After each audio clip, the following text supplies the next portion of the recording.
Yo, we're back on another day. We're checking out the news that Ricky Rubio is actually planning to return tomorrow night as I'm recording this against the Trailblazers.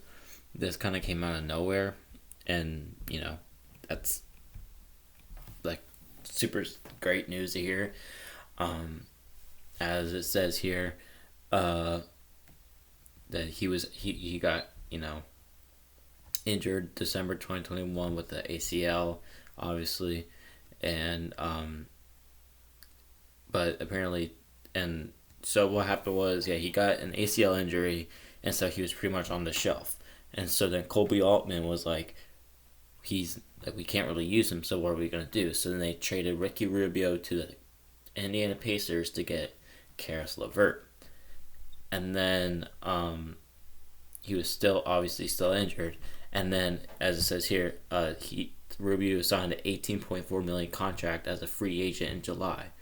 So now he's on the Cavs. So he came back and reunited with the Cavs because he was just a very very very very big part of what the Cavs were doing. The big reason why the Cavs started off so exciting last year was because Ricky Rubio was kind of a mentor for Garland, and I'll go over the stats in a little bit, but you'll see that in the 34 games, he averaged almost 30 minutes. Pretty good.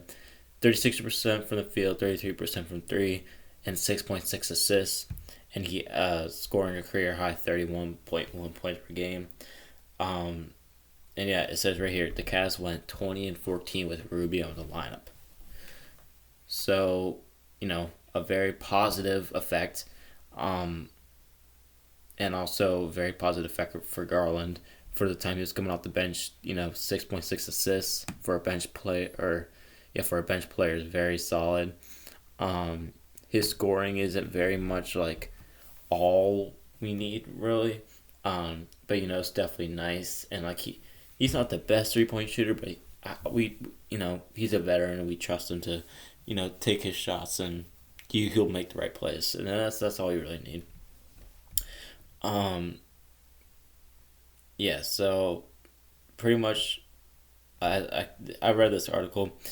This is very true. It's been 1 year since Rubio has played in an NBA game, so there will definitely be an adjustment period. It's not like he's gonna, just pop right back in like nothing happened. Definitely it's gonna be a little bit of a process, so don't expect nothing like crazy against the Blazers. Um, but as long as we've seen like signs of improvement over and over, that's all that really matters. Cause yeah, um, but yeah, what I think is gonna happen, kind of similar to what they're saying here, is that he's gonna be the backup point guard. Although Raul Neto has been playing amazing the past couple games, kind of like Ricky Rubio ish, um, he Rubio's always gonna take over Raul Neto.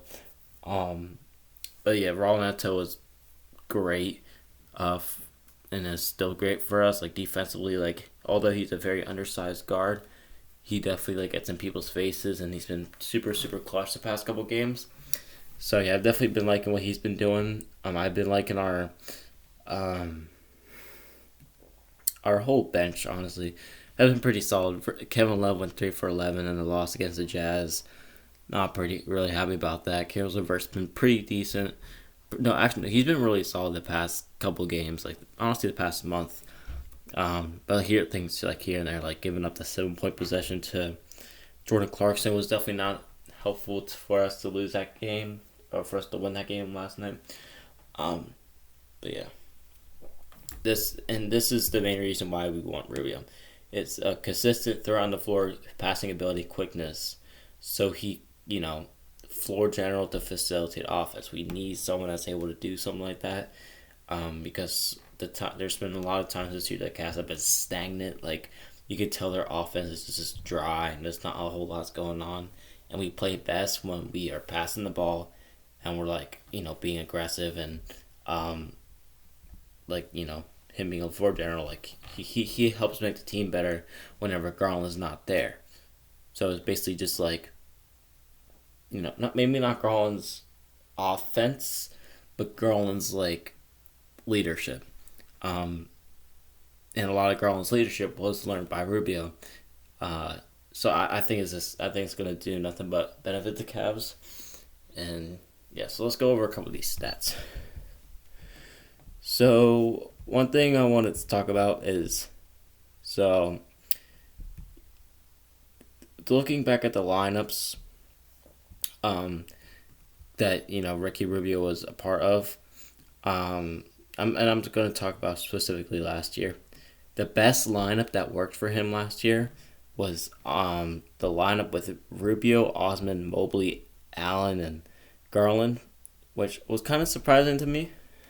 It was ranked out of 46, so the close 42. It was Rubio, Mobley, Allen, Markkanen, Garland, and Allen. But obviously Markkanen isn't here anymore, so that's why I kind of just went out. But this lineup right here is actually a very real lineup that could happen. Rubio, like if Mitchell's, taking a little rest, and I don't know, Isaac Okoro or Stevens or Caris, like if he's Pop Jetty in there, and that's quite great quality minutes right there. So definitely like that.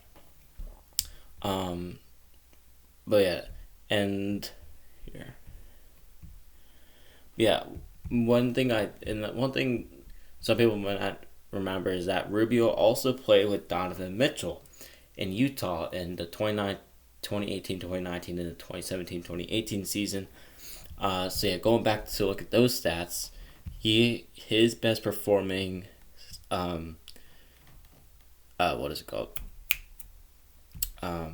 performance with Mitchell is plus 34.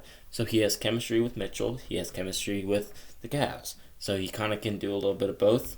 I want to see two-man. So yeah, two-man. This is him and Mitchell together as a two-man. 7.6. Not bad at all. Maybe a little lower than some people would expect, but I don't know. It's better than him with Alec Burks and George Niang at like negative 12.4 or 7.8.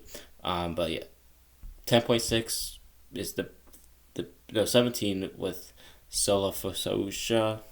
I don't know. I think that was probably a center, but just in terms of guards, he was definitely like the best guard composition with him. So yeah, this looks pretty good. So it's definitely a positive. As long as it's in a positive, that's all that really matters to me. And the interesting one I saw was Rubio and Jay Crowder, and Jay Crowder is obviously a free agent right now, and people have been saying like he's gonna get traded, blah blah blah. So if for some reason Jay Crowder came to Cleveland, he's also positive with him. So there's a lot of pieces that were positive with him, and this was just 18-19. We can also look at this one where this is the one I was talking about.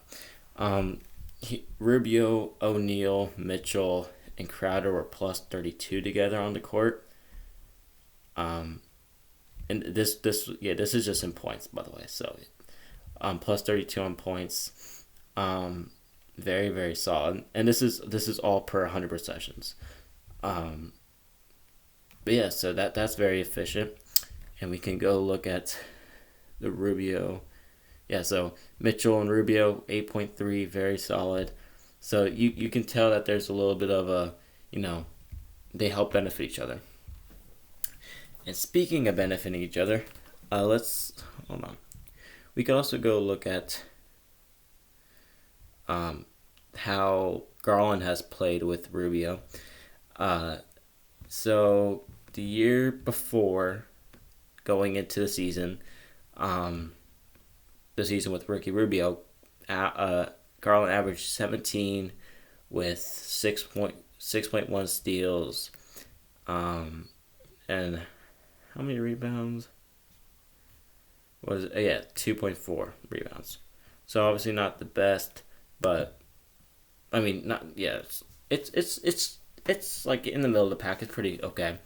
But yeah, whenever he played with Rubio, it all increased. His points went up, his assists went up, and his rebounds went up, and it kind of like really kickstarted um, Garland. To start the season, you can see like 13-9, 16-8. It was all whatever. But then he started catching a little bit of flow when it came around in November, and he was like 21. Like he only had three games within like only like a month where he only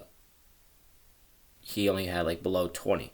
So yeah, where was it? Yeah, so 21, 22, 24, 25, 24, 26, like all these games where he was doing great things. Yeah, 18, 16, his, at the time, I don't know if at the time was his career, but a big 32, in Washington, and 31 right at, this is when he kind of like started to kickstart and all this. And like, yeah, these stats are very, very solid in my opinion. And this is all leading up till Rubio got injured, which was December 26, 2022.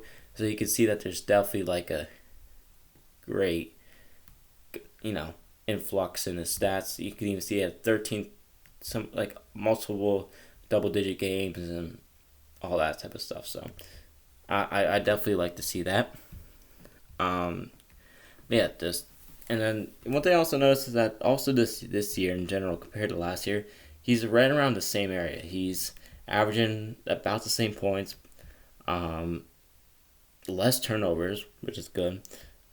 Same steals, less assists, but this is not the biggest thing in the world. Rebounds, yeah, I guess whatever. Free throw percentage, do not like how low it is. There's still a lot of time left in the year though, so whatever. Field goal percentage is a little bit down. 3-point percentage is actually up, which kind of surprises me because I feel like he's kind of been lackluster lately. But yeah, I also want to go look at the Garland and Ricky Rubio lineup.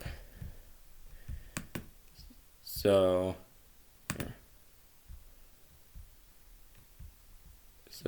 is there a Rubio? Yeah. So yeah, plus 14 when they're together. Again, very, very solid. And yeah, so I'm honestly like a big fan. Like, per 100 possessions, plus 14 is the best one out of the ones with him, Mobley. Like the fact him and Mobley, and also like is also better than him and Allen combined is kind of crazy. It's crazy how much better. I don't know, they just complement each other very, very well. So yeah, I don't know. I'm very excited to see the game tomorrow. And yeah, we'll see how, like, obviously again, don't expect it to be something wild. For his first game back, Rubio did have a 30-point game against the Knicks last season, but yeah, I wouldn't expect something too crazy. But in terms of two-man combinations, Osman and Garland have been pretty well together. I don't know, just something interesting to point out. Mitchell and Garland are plus 2.5. Honestly, it's not very good in my opinion. But last night they combined for 65 points, 67 points, something like that. Yeah, it's still, there's still a lot of time to grow, and obviously you don't have all the time in the world, but I don't know, there's definitely there's definitely signs of good things going on, so that's all we can really ask for. But yeah, Rubio being back is huge. Looking forward to it. And yeah, comment down below your guys' thoughts. And I honestly think the Cavs can go on a pretty solid run if, as I said, 20-14 with Rubio in the lineup. If we can stay on that pace, we'll be an easy playoff locked team. And yeah, I think that he could honestly make the Cavs an even more scary of the team as they already are. So yeah, hope you guys did enjoy. If you did, please remember to drop a like and subscribe. I'll see you guys next time. Peace.